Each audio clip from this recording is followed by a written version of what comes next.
నెరవేర్చే తండ్రి వైతివో రెప్పచాటు కన్నీళ్ళే కష్టాలను మోసెరో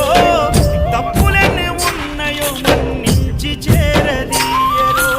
ఓర్వలేదు కలికాలం నాయి పయనం ఆపలేదు పలికిన నోరారా శరణం కాళ్ళు కాలిపోయినా సీమునెత్తురొచ్చినా సల్లసెమటలు వట్టి సొమ్మసిల్లినా కనిపిస్తే చాలు అంటూ ఆ కలిని మరిచిపోతూ అయ్యప్ప నిన్ను చూడంతే కడుపు నిండదు ఎంత దూరమే